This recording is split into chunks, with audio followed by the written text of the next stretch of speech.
How you doing, guys? This is Eric from RuleTheWasteland.com. This video is about another Shit Hit the Fan movie that I'm going to go through and see what kind of lessons and ideas we can get from even fictional Shit Hit the Fan disaster scenarios. This movie is called The Last Days, and it's actually a Spanish movie about a bizarre pandemic that takes over the whole world. And like I always mention in these, I will be talking about the movie in detail. So if you don't want spoilers, go watch the movie because everything I talk about pretty much from here on out will have pretty significant spoilers. I'm going to go through most of the movie. And if you'd like me talking about movies in general, not just preparedness, I do a movie podcast with my girlfriend, Faint Praise. You can find the link in the description.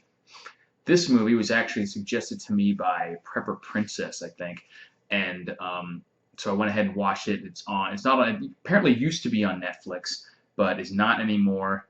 And it is on Amazon, but you have to pay to rent it. I think I had a credit, so I didn't have to pay. But anyways, with that being said, let's get into the movie and find out what kind of interesting ideas related to preparedness we can take from the movie. So in the movie, as seems to be typical with these disaster movies, they like to jump back and forth between current, in the disaster time and stuff that happened beforehand to help set it up without just going into a kind of linear timeline. And they do that in this movie as well. So you don't really get a sense of exactly what's going on right when the movie starts. But it's obvious there's some sort of pandemic. It turns out as you get further into the movie that it's some kind of a virus or something. I don't even really know what's going on, but it causes people to have some kind of insanely intense agoraphobia type thing to where if you go outside, they call it the panic. You'll be overcome and basically just having seizures, and you eventually die pretty quickly of like a heart attack or a stroke or something like that. So people are kind of stuck in the buildings that they're at when this took over. And what's interesting to me, and that I don't know if this was the movie or if it was me missing something, but I didn't know until a fairly decent ways into the movie whether the group of people that it centers around, this one office building mostly, and this one guy or two guys in particular, if they were staying in the building because they were afraid of going out and getting the disease, or if they'd already had it and they couldn't go out. And it turns out it's apparently more the latter, that almost everyone has this disease or got it, and they became like pretty much simultaneously, and so they're stuck wherever they are. And one of the things that's instantly kind of unrealistic about this movie is the amount of resources that people have apparently in these buildings that they're stuck in. This is like an office building with potentially dozens, if not hundreds of people. And we basically start the story 3 months, when it really gets into the shit the fan scenes. It starts about 3 months in. The electricity is actually still on, which is insanely unrealistic. And the resources, it does show them rationing water and stuff, which is very good. If you obviously in that situation, you don't just want to use your resources flippantly and without any regard to rationing. You do want to ration your stuff, but if you were in an office building, even if it has a cafeteria, I don't think people understand just how often these types of places are restocked. Usually daily, if not daily, at least a couple times a week, and that's only with a small percentage of the people even eating there for any given meal. If you have the entire population of the building that is using that as their sole source of resources, it's going to be gone in like a couple days, if it even lasts that long. And usually in a real situation, the power wouldn't have lasted that long. So you wouldn't even be able to maintain some of the foods for more than a few days if it's milk or meats or something like that needs to be refrigerated, even fruits. So that's kind of unrealistic. It doesn't really get into a lot of how they have the resources that they do. That's sort of something that's not dealt with too significantly. Obviously, shows people struggling for food, but it would be a lot more of a serious issue than they even let on in the movie. I do like the uniqueness of the kind of pandemic. That's something that haven't really seen. So it sets up some interesting situations. Not quite as realistic as some of the other movies that I've done reviews on, but still interesting nonetheless. So they decide to dig out of this building, trying to breach through into the subway so that they can leave because they can't leave outside. One thing they eventually do that. That happens pretty early in the movie. They break through into the subway, so then people decide that they need to leave that way and find out anywhere else to go, really, to get out and see what's going on without having to go outside.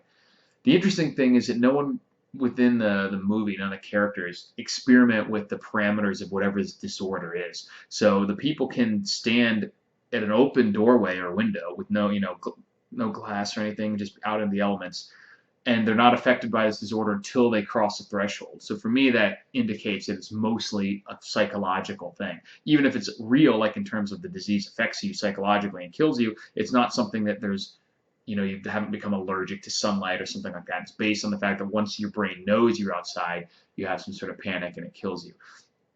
So it seems to me that it would be much more feasible to try and test the limits of how that works. Like if someone's blindfolded and they're walking and they don't know they're outside yet, double blind kind of thing where you just have them keep walking, they don't know where they're at. If as soon as they step outside, is it still going to affect them? Or if they don't know they're outside, does it not affect them? Not sure how you would necessarily use that, but it'd be good to know something like that. Or if you can literally stand at a completely open window or doorway and just simply having the roof over you is enough to prevent you from succumbing, then it seems like you should be able to build some sort of pretty flimsy or not that substantial awnings or tunnels, kind of like a construction scaffolding so they have in New York and stuff to cover the sidewalks.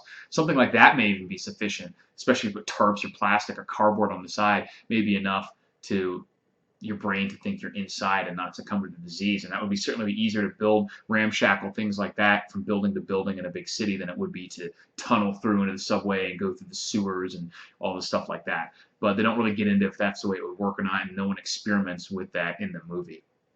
So they get into, he finds his boss, who was a real asshole to him, early in the movie before the shit hit the fan scenario, and he sees that he has taken an old like Garmin style GPS out of a car because he wants to access to that.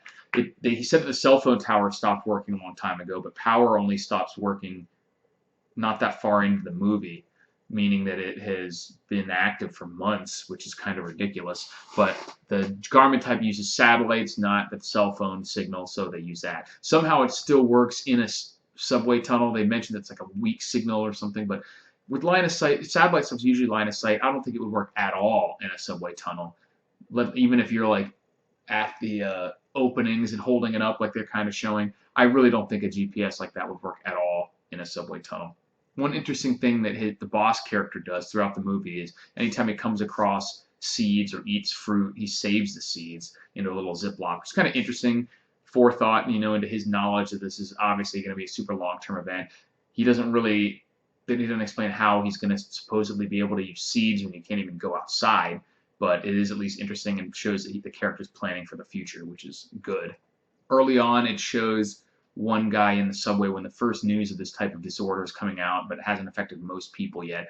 The main character is on the subway and sees a guy in a gas mask, and that's, obviously this guy's fairly prepared for some sort of pandemic. The interesting thing and kind of ironic is that in a pandemic situation of a disease, most of the time what you would want to do is hunker down, not try to go travel anywhere.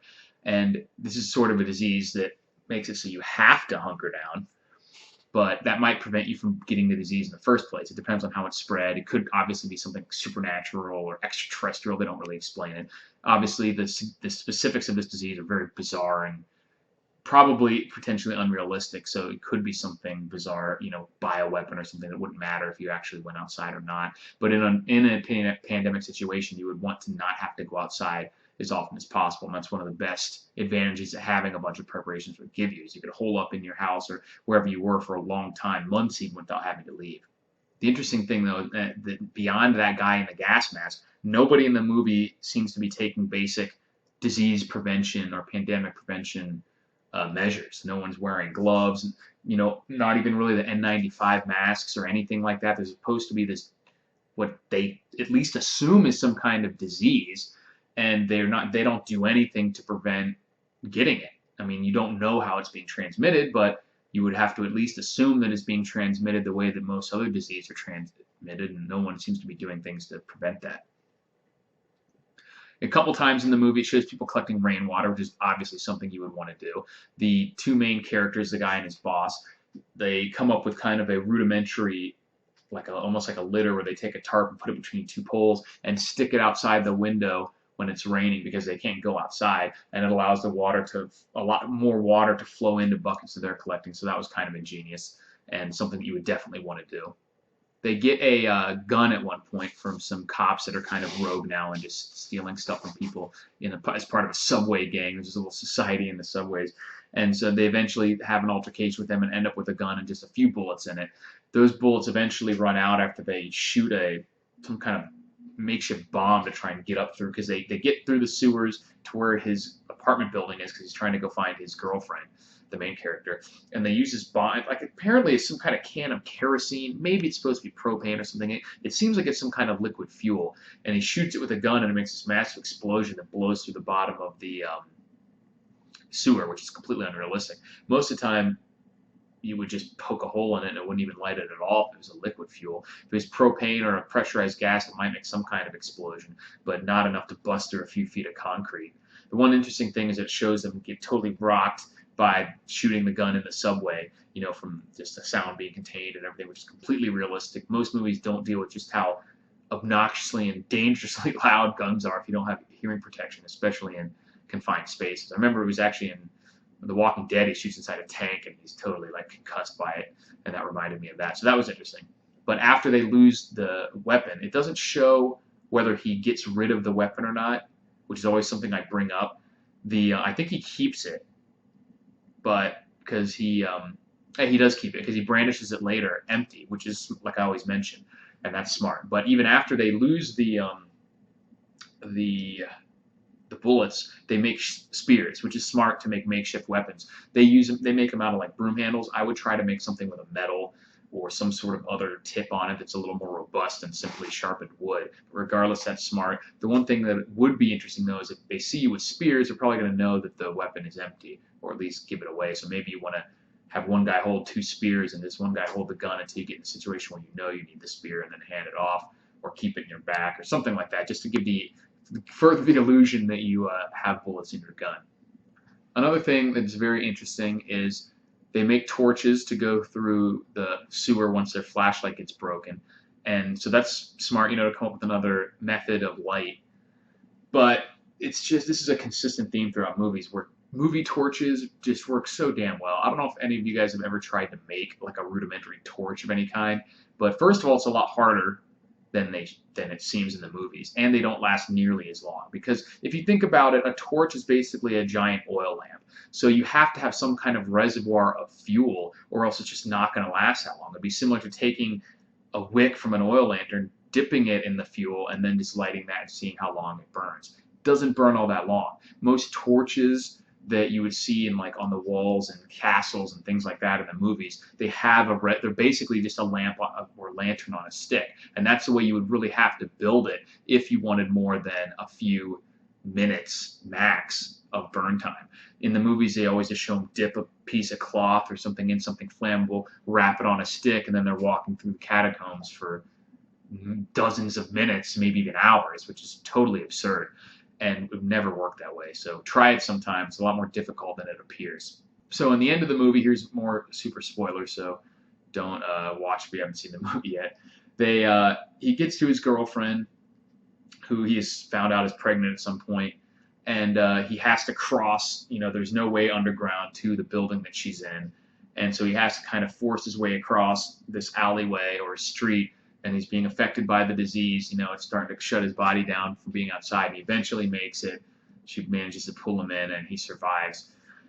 And it goes through kind of a time lapse of them living in this building, the same building, while their son grows up. Shows him growing the seeds that his boss had in pots on the windowsills and stuff like that, and goes through a time lapse of basically till the kid's somewhere between 8 and 12 years old.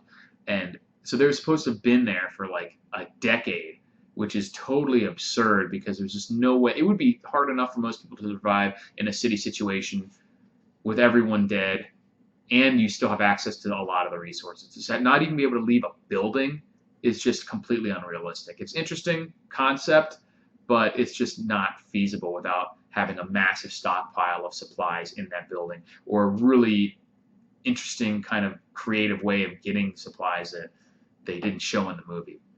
The kid is actually not affected by the disease, so once he's older, he can leave. But until he was at least probably 6, 7, 8, something like that, at the very earliest, you wouldn't just be able to send him out to get supplies by himself.